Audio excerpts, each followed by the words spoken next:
जय भारत। सभी साथियों को लाल सलाम। प्रिय साथियों, आज मैं लोकमंच मीडिया के माध्यम से चंद सवाल सामाजिक संगठनों और देश और प्रदेश के जनमानस के समक्ष रखना चाहूँगा। हमारा भारत देश एक लोकतांत्रिक, समतावादी, धर्मनिरपेक्ष राष्ट्र है। हम अहिंसावादी, राष्ट्रपिता महात्मा गांधी के पदचिन्हों पर चलने वाले नागरिक हैं। हम क्रांतिपंथी शहीद भगत सिंह, चंद्रशेखर आजाद, अशफाक उल्लाह का जज्बा रखते हैं। हम समाजवादी विचारक बाबू जयप्रकाश नारायण, डॉक्टर राम मनोहर लोहिया के सिद्धांतों पे विश्वास रखते हैं। हम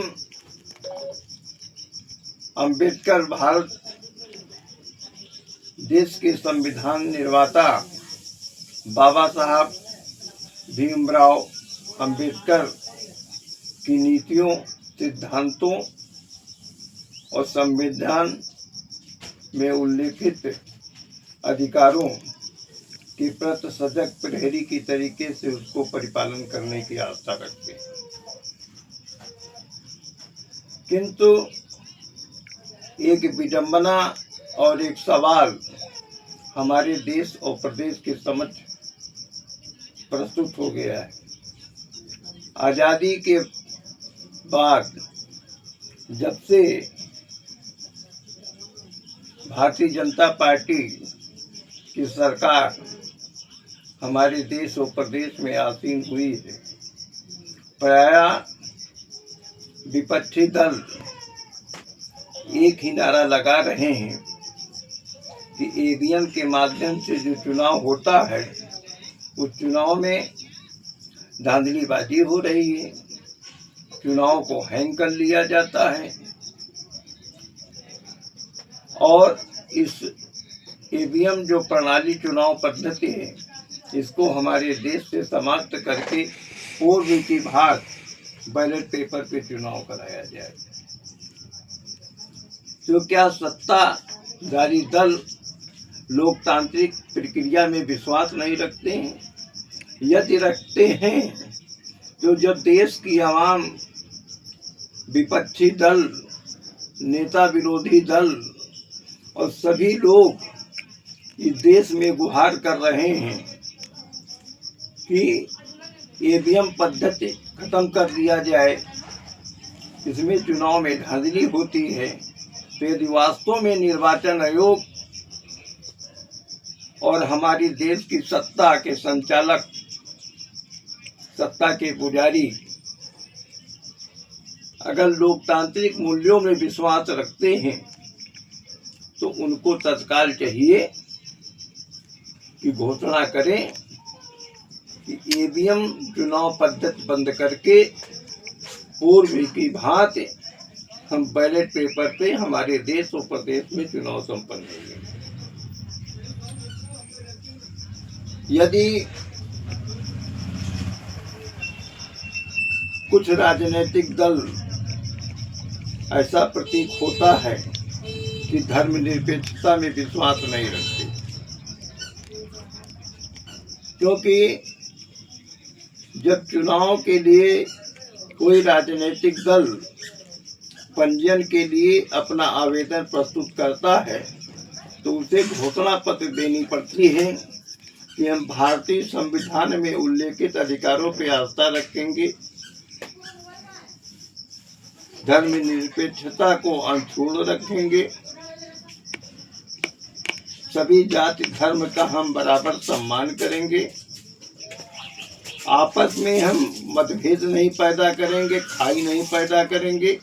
उसके बावजूद प्रयास संज्ञान में आया है और देखा जाता है जिसको कोई साक्ष्य की आवश्यकता नहीं है हमारे राजनीतिक दल जब चुनाव का समय आता है तो भरे मंच से धार्मिक नारे लगाते हैं। धर्म के नाम पर वोट मांगा जाता है। तो इस सवाल पर निर्वाचन आयोग को तत्काल आदेश करना चाहिए कि कोई भी राजनीतिक दल देश की विकास की बात करे, आवाम की तरक्की की बात करे, धर्मनिरपेक्षता की बात करे, राष्ट्रीय एकता और अखंडता की बात करे, लेकिन अपने मंच से किसी धार्मिक महापुरुष के, किसी देवी देवताओं का यदि नारा लगाती है तो उसका राजनीतिक दल के रूप में जो मान्यता है उसको तत्काल खत्म कर देनी चाहिए। हमारे देश में आज़ादी के बाद विगत वर्षों से एक नया शोध शुरू हो गया है। कहा जाता है कि भ्रष्टाचार मिटाने के लिए नोटबंदी ही पर्याप्त है। हमारे देश की सत्ता ने नोटबंदी कर दी और लोगों ने सवाल किया कि आपने नोटबंदी क्यों किया है, तो उन्होंने कहा इससे भ्रष्टाचार खत्म हो जाएगा, काला धन वापस आ गया। उनके इन घोषणाओं पे नोटबंदी पे प्रश्नवाचक चिन्ह खड़ा हो गया। एक नया हमारे देश में जो आयुर्वेदाचार्य थे, स्वास्थ्य कर्मी थे, जो स्वास्थ्य पे शोध करते थे, उनसे ऊपर उठकर एक हमारे देश की सत्ता ने एक नया शोध किया। शोध क्या किया?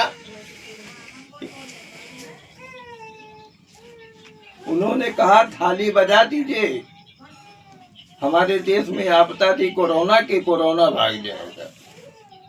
ये नया इजाद देश की सत्ता ने किया। लेकिन पर्यावरण के सवाल पर, भुखमरी के सवाल पर, महिलाओं के उत्पीड़न के सवाल पर, बेरोजगारता के सवाल पर, महंगाई के सवाल पर, कानून की व्यवस्था पर उन्होंने कोई घोषणाएं नहीं की, चर्चा नहीं की। अभी जब बिहार का चुनाव आया तो 10,000 रुपए देने की घोषणा कर दी गई। चुनाव के पूर्व सत्ता में बैठे लोग, हमारे देश के पुजारी, उन्होंने 10,000 रुपए की घोषणा नहीं क्यों नहीं की? क्या वोट खरीदने की हमारे देश में परंपरा लागू हो रही है? इन सारे सवालों को लेकर ये चिंता का विषय है। मैं सत्ताधारी दल से, सामाजिक संगठनों से मैं विनम्र निवेदन करूंगा कि वे इस व्यवस्था पर गहन अध्ययन करें, चिंतन करें, मनन करें और जो ये व्यवस्था लागू है इस व्यवस्था को तत्काल खत्म करने की प्रक्रिया करें, ताकि देश में वोट छोड़, गद्दी छोड़ का नारा न लगे, सामाजिक सौहार्द बना रहे। इन्हीं शब्दों के साथ जय हिंद, जय भारत, लाल सलाम।